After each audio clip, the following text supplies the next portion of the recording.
S, ಮಧ್ಯಂತರ ಆದೇಶ ನೀಡಿ ವಿಚಾರಣೆಯನ್ನು ಮುಂದೂಡಿದೆ ಹೈಕೋರ್ಟ್. ಈ ಮಧ್ಯೆ ಈ ಘಟನೆಗೆ ಮತ್ತು ಈ ವರ್ತನೆಗೆ ಸಂಬಂಧಪಟ್ಟಂತೆ ಬಹಳಷ್ಟು ಲೀಡರ್ಸ್ ಮಾತಾಡಿದ್ದಾರೆ. ಅದು ಕಾಂಗ್ರೆಸ್ ಲೀಡರ್ಸು ಮಾತಾಡಿದ್ದಾರೆ ಮತ್ತು ಬಿಜೆಪಿ ಲೀಡರ್ಸ್ ಕೂಡ ಮಾತಾಡಿದ್ದಾರೆ. ಯಾರ್ಯಾರು ಏನೇನು ಹೇಳಿದ್ದಾರೆ ಬನ್ನಿ ಕೇಳೋಣ. ನಾಯಿಗೆ ಬರುವ 3 ಕಾಯಿಲೆಗಳಿಗೆ ಬಂದಿದೆ ಅಂತ ನನಗೆ ಅನಿಸ್ತಿದೆ. ಮೊದಲನೇ ಕಾಯಿಲೆ ಹೆಸರು ಕ್ಯಾನೈನ್ ಡಿಸ್ಟೆಂಪರ್ ಅಂತ, ಅಂದ್ರೆ ಸುಮ್ಮನೆ ಬೊಗಳೋದು. ಅದು ರವಿಕುಮಾರ್ ಅವ್ರಿಗೆ ಆ ಕಾಯಿಲೆ ಬಂದಿದೆ. ಎರಡನೇ ಕಾಯಿಲೆ ರವಿಕುಮಾರ್ ಅವ್ರಿಗೆ ಬಂದಿರೋದು ರೇಬೀಸ್ ಕಾಯಿಲೆ. ರೇಬೀಸ್ ಸಿಂಪ್ಟಮ್ ಏನು ಗೊತ್ತಾ? ಮೆಂಟಲ್ ಕನ್ಫ್ಯೂಷನ್, ಸುಮ್ಮನೆ ಕೋಪ ಮಾಡ್ಕೊಳ್ಳೋದು. ಸೊ ರೇಬೀಸು ರವಿಕುಮಾರ್ ಅವ್ರಿಗೆ ಬಂದಿದೆ ಅಂತ. ಮೂರನೇದು ಪಾರ್ವೋ ವೈರಸ್ ಅಂತ, ಇದು ನಾಯಿಗೆ ಬರೋ ಕಾಯಿಲೆ. ಇದ್ರ ವಿಶೇಷತೆ ಏನು ಗೊತ್ತಾ? ಒಂದು ನಾಯಿ ಇನ್ನೊಂದು ನಾಯಿಗೆ ವೈರಸ್ನ ಹರಡುತ್ತೆ. ಮೋಸ್ಟ್ಲಿ ನಮ್ಮ ರವಿಕುಮಾರ್ ಅವರು ಈ ವೈರಸ್ನ ಎಲ್ಲೋ ಛಲವಾದಿ ಅಣ್ಣನಿಗೂ ಹಬ್ಬಿಸ್ಬಿಟ್ಟಿದ್ದಾರೆ ಅಂತ ನನ್ನ ಬಾಧೆ. ಇನ್ನು ವಿಧಾನ ಪರಿಷತ್ತಲ್ಲಿ ಇವ್ರು ಯಾರ್ಯಾರಿಗೆ ವೈರಸ್ ಹಬ್ಬಿಸ್ತಾರೋ ನನಗೆ ಗೊತ್ತಿಲ್ಲ. ಸಾಕಷ್ಟು ಟೀಕೆ ಬಂದಿದೆ. ಇದು ಈಸ್ ಎ ಹ್ಯಾಬಿಚುವಲ್ ಅಫೆಂಡರ್. ಈಗಾಗಲೇ ಗುಲ್ಬರ್ಗಲ್ಲಿ ಕೂಡ ಇದೇ ರೀತಿ ಮಾತಾಡಿದ್ರು, ಹೈಕೋರ್ಟ್ ಅಲ್ಲಿ ಚೀಮಾರಿ ಹಾಕಿದ್ರು. ಆದ್ರೂ ಕೂಡ ಅವ್ರಿಗೆ ಇನ್ನೂ ಬುದ್ಧಿ ಬಂದಿಲ್ಲ. ಒಬ್ಬ ಅಯೋಗ್ಯ ಮುಖಂಡ ಹೇಳ್ಬೇಕಾಗ್ತದೆ, ಅವರು ಕ್ಷಮಾಪಣೆ ಕೇಳಬೇಕು.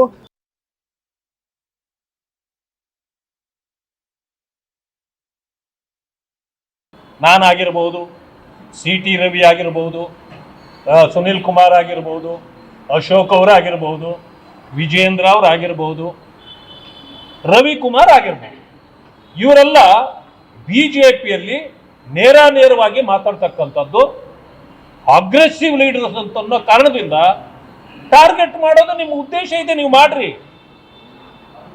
ಆದರೆ ಹೆಣ್ಣು ಮಕ್ಕಳನ್ನ ಗೌರವಿಸೋದ್ರಲ್ಲಿ ನಾವು ಯಾವಾಗಲೂ ಪ್ರಥಮ ಸ್ಥಾನದಲ್ಲಿ ನಿಲ್ತೇವೆ. ಏನೋ ಬರದಲ್ಲಿ ಅವ್ರು ಏನೋ ಒಂದು ಮಾತಾಡಿದ್ದಾರೆ, ಆ ಮಾತಿಗೆ ಅವರು ಕ್ಷಮೆನೂ ಕೇಳಿದ್ದಾರೆ. ಸೊ ಇದು ಆದ್ಮೇಲೂ ಕೂಡ ನೀವು ಅವರು ಏನೆಲ್ಲ ಕೆಟ್ಟದಾಗಿ ಮಾತಾಡ್ತೀರಿ, ಇದಕ್ಕೆ ಜನ ಇದನ್ನೆಲ್ಲನೂ ಗಮನಿಸ್ತಾರೆ, ಜನ ಅದಕ್ಕೆ ಉತ್ತರ ಕೊಡ್ತಾರೆ. ನಾನು ಯಾವುದೇ ಅರ್ಥದಲ್ಲಿ ಹೇಳಿಲ್ಲ ಅಂತ ಹೇಳಿ. ಆದರೆ ಕಾಂಗ್ರೆಸ್ ಪಾರ್ಟಿ ಇದರಲ್ಲಿ ಏನು ಮಾಡ್ತಾ ಇದೆ, ಅವರು ಅಕಸ್ಮಾತ್ ಅದು ಅಂದ ತಪ್ಪಂತಂದರೆ FIR ಮಾಡಿದ್ದಾರೆ, ಎನ್ಕ್ವೈರಿ ಆಗಿದೆ. ಒಮ್ಮೆಲೆ ಬಂಧಿಸಿ ಅವ್ರನ್ನ ಜೈಲಿಗೆ ಹಾಕಬೇಕಂತನ್ನುವಂಥದ್ದು ರೀತಿಯಲ್ಲಿ ಏನೋ ಇವತ್ತು ಕಾಂಗ್ರೆಸ್ ಪಾರ್ಟಿ ಸ್ಟೇಟ್ಮೆಂಟು ಮತ್ತು ಒತ್ತಾಯ ಮಾಡ್ತಾ ಇದೆ. ಮತ್ತು ಕೆಲವು ಸಂಘ ಅನ್ನುವಂಥವ್ರ ಹೆಸರಿನಲ್ಲಿ ಸ್ಟೇಟ್ಮೆಂಟ್ ಕೊಡ್ತಾ ಇದ್ದಾರಲ್ಲ, ಅಲ್ರಿ ಒಬ್ಬ ಅಡಿಷನಲ್ SP ಹೊಡೆಯಕ್ಕೆ ಹೋದ್ರು CM, ಅವಾಗೇನಾಗಿತ್ತು ನಿಮಗೆ? ವಿಶೇಷವಾಗಿ ಜವಾಬ್ದಾರಿಯಲ್ಲಿದ್ದಂಥವರು, ಪಕ್ಷದ ಪ್ರಮುಖ ಹುದ್ದೆಗಳಲ್ಲಿರುವಂಥವರು, ಬೇರೆ ಬೇರೆ ನಮ್ಮ ರಾಜಕಾರಣದಲ್ಲಿ ಚುನಾಯಿತ ಪ್ರತಿನಿಧಿಗಳು, ಅವರ ಮಾತುಗಳು ಮತ್ತೊಂದು, ಅದು ತೂಕ ಇದ್ರೇನೆ ಅದಕ್ಕೆ ಒಂದು ಗೌರವ ಬರುವಂಥದ್ದು.